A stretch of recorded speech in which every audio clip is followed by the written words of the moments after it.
जितने आस्था चैनल पर कथा सुन रहे हो, जितने फेसबुक और यूट्यूब पर सुन रहे हो, बहुत सावधानी से सुनना। 2 बार पशुपति व्रत कर लिए, आपने ये कर लिया, आपने प्रदोष कर लिया, आपने सोमवार कर लिया, आपने सारे अनुष्ठान कर लिए, बहुत सारे उपाय भी करे, तो सोमवार के दिन भगवान शंकर को अगर जल चढ़ाया जाता है तो हमारे घर में शीतलता का अनुभव होता है।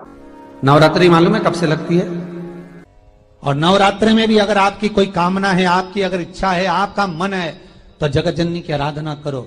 पति और पत्नी में अगर क्लेश है तो जगदम्बा के मंदिर में मक्खन चढ़ाओ। 4 तरह की बंदरवाल हमारे हिंदू धर्म में वर्णन करी गई है महाराज, जो दरवाजे पर लगाई जाती है, शुभ कार्य के लिए इसको लगाया जाए। नवरात्रि के 9 दिन तक दरवाजे के बाहर लगी होती है, जिससे घर में कोई नई बीमारी प्रवेश नहीं करती, वो बीमारी बाहर निकल जाती है। जिस घर में लोग चिड़चिड़ प्रवृत्ति करते हो, क्रोध उत्पन्न होता हो, घर में सामंजस्य नहीं बन रहा हो, आपस में क्लेश बढ़ रहा हो, कोई किसी की नहीं सुनता हो, है कि पति कोई अन्य स्त्री से लगा हुआ है या परिवार टूट रहा है, तलाक तक पहुंच गया है, तो माता के मंदिर में आप ध्वजा लगवाइए, उस ध्वजा पर मक्खन लगाकर लगवाइए, आपको लाभ मिले। भगवान शिव ने कहा, पहली आम के पत्ते की बंदरवाल। जब हमारे यहाँ सत्यनारायण भगवान की कथा करते हैं, ब्याह होता है, शादी होती है, शुभ कार्य होता है, तो दरवाजे पर आम की बंदरवाल लगती है, ये शुभ कार्य की सूचक है। दूसरे नंबर पर है पीपल के पत्ते की बंदरवाल। ये अमावस्या के 1 दिन पहले लगती है और अमावस्या के दूसरे दिन उतरती है, और इसको फिर ठंडा कर दिया जाता है। ये जिसके घर में पितृदोष होता है, पीपल के पत्ते की बंदरवाल लगाई जाती है।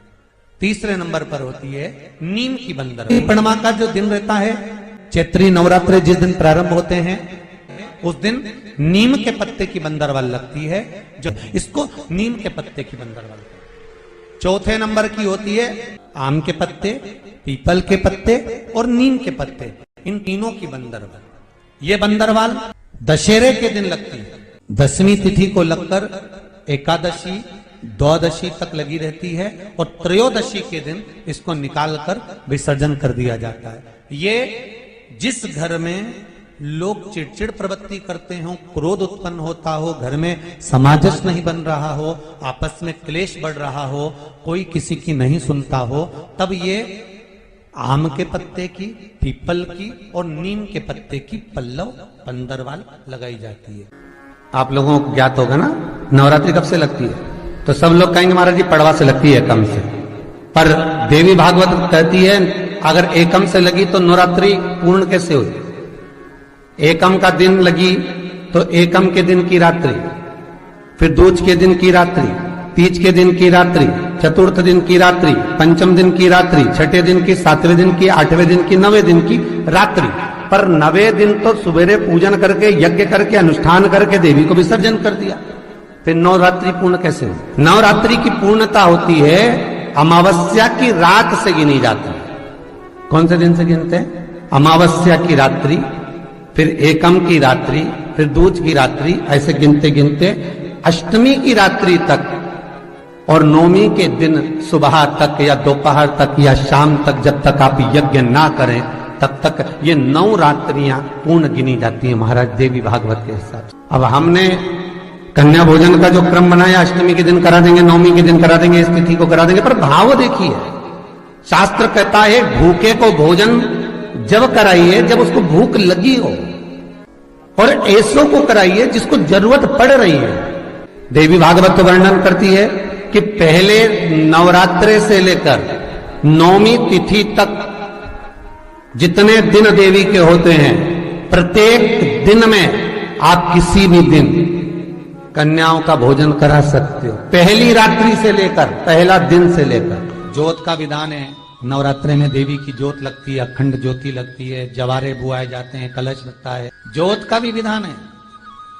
जिसके यहाँ दिया अखंड जलाया जाता है, अगर वो दिए की लो, दिए की बाती अगर दक्षिण दिशा की होती है, तो उसके घर में साल भर में एक घात जरूर होती। जो दिया अखंड जलता है, उसकी बाती का मुख दक्षिण का नहीं होना चाहिए। देवी भागवत को अगर सुना हो तो देवी भागवत में स्पष्ट किया गया कि पूर्व की ओर मुख करा हुआ दिया अर्थात पूर्व की ओर ज्योत जो जलाई जाती है वो संपदा की वृद्धि करती है।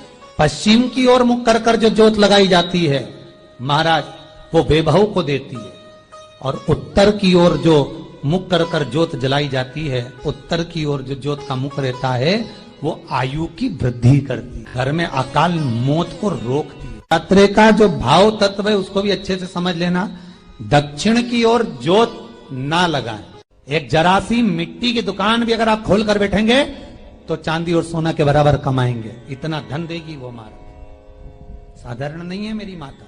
तात्विक सुख का आनंद देने वाली, लाभ तत्व प्रदान करने। बच्चे बहुत ज्यादा अपशब्द बोल रहे हैं, मुंह चला रहे हैं और प्रेम नहीं रख रहे, तो माता के मंदिर में लाल पुष्प, लाल चंदन और लाल चूड़ी माँ को समर्पित करिए, प्रेम बढ़ेगा।